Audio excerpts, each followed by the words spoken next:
What's going on, guys? NealGuides here. Welcome back to another video. Hope you had a wonderful weekend. Not sure about the weekend league though. That's probably the most delayed weekend league and most unplayable weekend league, or any FIFA game, for that matter, ever. But nonetheless, moving forward, FIFA 20.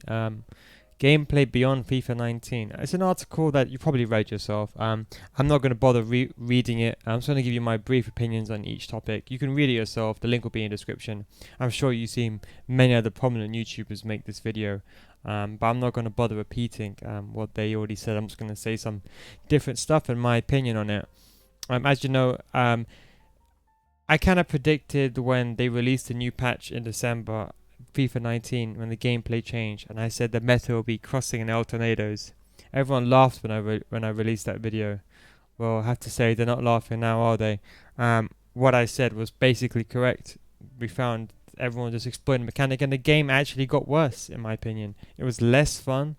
Less skill was involved. At least with time shooting, you had to get into the angle to time the shot, and even then it was easy to counter it because AI defense was OP, and you can move the goalkeeper. Finishing was at least good, but that's the way it goes. But I think, yeah, as I said, they got some priorities in place. As I said, understand this. I'm not gonna sit here like other YouTubers, and other FIFA reviewers, and say they need to fix this, because I understand EA from a business perspective. You need to cater for the mass. You can't cater for like 5%. And what I mean by, like, let's say the first point. So these are the priorities. Obviously these are the major priorities. Gameplay wise. So not talking about delay or anything, just gameplay. Like AI defending, for example. I would want personally for them to eradicate all AI defending. No auto blocks. No blocking in general. The only thing AI should be doing is tracking runs, and that's it. They can't be tackling itself. But that's only 5%, less than 5% of the entire FIFA community that know how to defend without that.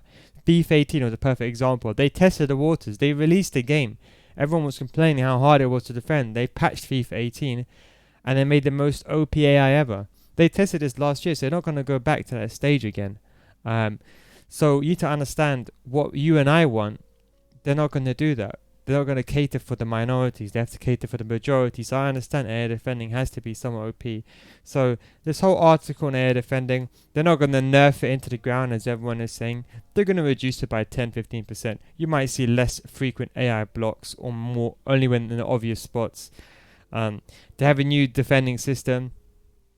They're improving jockeying, which is something I'm very much for. Manual defending, so at least you're getting rewarded for defending manually rather than just sitting back and almost letting AI take control of it. The reduced second defender contain. The reduced contain, I'm very happy about that. Second defender gain effectiveness. I don't even think it's OP. Obviously, you can't control every single player in the pitch, so you need to use the second defender press. I use it a lot. I don't think it's OP because they don't really auto tackle, auto block unless you actually run into the ball. Maybe they over track. Maybe they have to reduce that probably. But apart from that, I don't think it's that OP. But then obviously jockeying will make it more appropriate, so you want to manually defend. But as I said, apparently they're going to favour manual defending, and the ball's going to come back to you. We've been wanting that for years. Moving swiftly on now to the most important 1v1 shooting. It needs to be buffed completely. Accuracy needs to be improved. Open goal needs to be improved. Goalkeeper reactions will also be tuned. Well, tuned down, I suppose. Yes. So even regarding this, if finishing is, this is what I've always said. If finishing is OP, goalkeeper movement will be redundant, because unless you overcommit to one side, then your goalkeeper will save the ball. If finishing is OP, goalkeeper movement won't be an issue. The problem is finishing is so bad. That's why goalkeeper movement seems to be OP. It's not actually OP. Like if you see me stream, I move the goalkeeper, and sometimes he does some stupid matrix animation, lets the ball go through his head, or he moves out of the way from the shot. That's how nerfed it is already. See, it's just finishing itself is bad, not goalkeeper movement. That's my opinion. Of course, goalkeeper movement is needed for certain stuff like corners. Outside the foot shot, look, I'll be honest, I couldn't care less about this. they should not. What they should, I can't believe no one said it. What they should be worrying about is if someone like Ben Yedder, someone like Neymar, someone like R9, if they have the ball and they got a 5-star weak foot, if you have an angle where you open your body up and you can shoot with your left foot, they shouldn't be using their weak foot. It doesn't. I mean, they shouldn't be using their right foot. It makes sense. If someone has a 5-star weak foot, if the angle is correct, they should be using their correct foot. What's the point of having a 5-star weak foot player if he's going to use his right foot regardless? I don't understand. They need to fix that. That's more important than outside the foot, in my opinion. Now this one is debatable again. I'd rather driven shots be a complete different mechanic. I think sometimes you want to have like a low power driven or a high power driven. Problem is now how you differentiate. You know, it's half power. Is that going to be like a mid-tier driven where the driven's quite high? Or if I just want a really, really powerful low driven shot, well, you can't do that anymore because of how the new shooting mechanic is. A little bit of power seems to be a driven shot. Now a lot of power is now going to be a normal shot. But how do you draw the line with accuracy? You see, with sometimes lower shot powers have more accuracy. That's gone now. People were complaining about the octopus movement, how it was so hard to hit driven shots.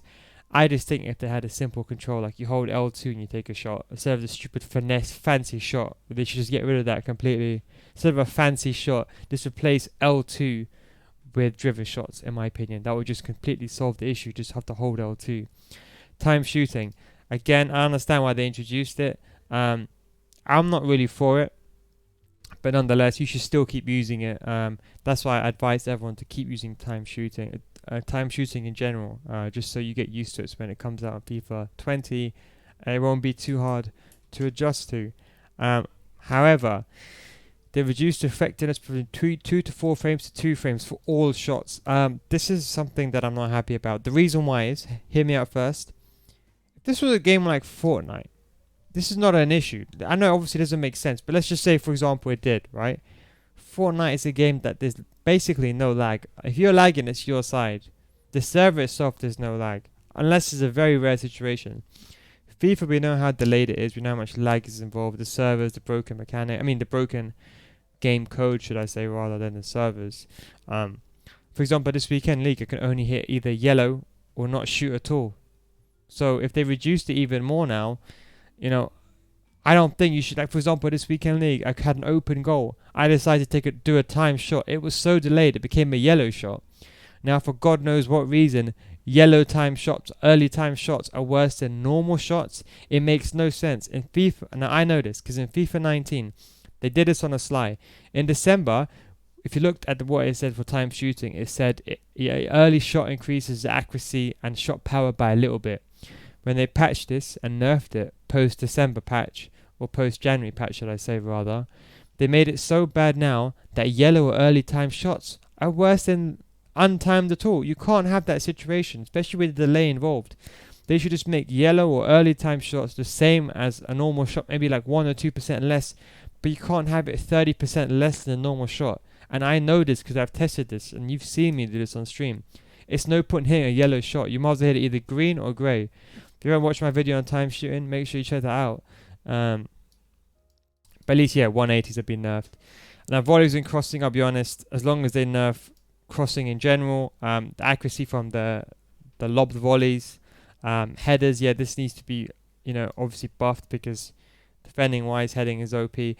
But I think they said they're going to increase the difficulty in error. Whether they do that or not, when they released the first patch and they said they're going to nerf 180 no scopes when the first time shot epidemic was around early on, they didn't do much. They stated that they nerfed it. Maybe they nerfed it by 1%. Maybe instead of 99 shots going in, maybe only 98 shots go in now out of 100. So what they considered increased is really ambiguous. So that's kind of my opinion. Chain skill moves. This one I'm a bit iffy about. I like doing skill moves. I can understand why they've done it. More than 2 skill moves. I think this is a bad idea. What if you do a ball roll and a drag back, and then you do a drag back again? Well, you're going to get penalized for drag back. If it's a bad delay and you decide to do a ball roll and a step over, a 2 step over is going to consist of one skill move being the ball roll, then the step overs will be 2 skills entirely. I don't know how they're going to do it. That's going to be interesting to see how they do it. I just think they should add delay. Like alternative flick ups just reduce the effectiveness of that. It's very simple. It's same with Lakoketa. Forget chaining it. Just add delay. Just add a delay between each one, like a 1 or 2 second delay. So you can't do it because you can't chain it. That's what they need to do. Simply. Set piece. Thank God they fixed this, and now you can no longer have. So you can play Modric in centre mid now. Not worry about him having to be near post. Manual goalkeeper movement, as I said. Like for example with corners, goalkeeper movement is important for me anyway, especially when you have a team that are very short. So that's why for me I still think goalkeeper movement is important. But they've nerfed it. As I said, as long as understand this, as long as shooting is OP and as in inside the box I'm talking about, and finishing is OP, goalkeeper movement will be redundant. Passing, happy with this 180. They nerfed that, so you know that's going to be important. I have to look at the way you're going to pass. As I said, increased, ambiguous again. Dinked passes. I'm not sure if I'm too happy about this, to be honest. Let's hope we don't have the R1 circle lob. You know, you have those kind of shots in the game. You never know. I mean, I might be sitting here and that might exist FIFA 20. Driven pass and go. They removed manual passing. I've not used this since December actually. But yeah, I didn't even use it that much, to be fair, but this will be interesting as well. We'll see how this works. But anyway, player switching, finally they're not going to fix it, should I say. Loose ball situations, they're finally going to add that feature in, because you couldn't switch. Another problem was, like, you know, when you have a corner and you call the second player over and then you make a pass and then the pass is so light that the second player is running towards the ball, he's too far away, and then you can't select the guy who's nearer to the ball. They need to fix things like that as well. Fingers crossed they implement that. It's not technically under loose balls, technically speaking, but we'll see how that goes. But anyway, that's just my opinions. I'm still going to play Champs, still going to play FIFA, I still enjoy it. That's just kind of my opinions on, you know, the general. As I said, look, when they released, I'm not a game. So people ask me, am I a game changer? I'm not a game changer. So not yet anyway. But no, I'm joking. But anyway, look, I didn't go and play the game, the initial stages. But by the time the initial stages come out, by the time the beta comes out, and by the time the demo comes out, the gameplay would have changed significantly. I know this because every year they release the demo is much more different from the game itself. So it's going to be interesting to see how this plays out. But anyway, the gameplay is going to be released in July, and that's a couple of weeks away. So we will see that. That'll be interesting to see. And then FIFA 20 is not close away. I'm probably making some more FIFA 20 videos. Probably going to do an RTG actually, interactive RTG where we play it together, we start it together. I'll tell you how I set up my team, and we can go through the plays we use together. We can do a poor man RTG, so we don't spend any money on the game and see how far we get. Anyway, guys, hope you enjoyed this video. That's all the things. If you have any other questions that I might have missed out, please let me know. If you disagree with anything, please let me know as well. I'll let people that disagree with me. Interesting to hear all your opinions in the comment section down below. Anyway, guys, thanks for watching, and I'll catch you in the next video. Take it easy, boys.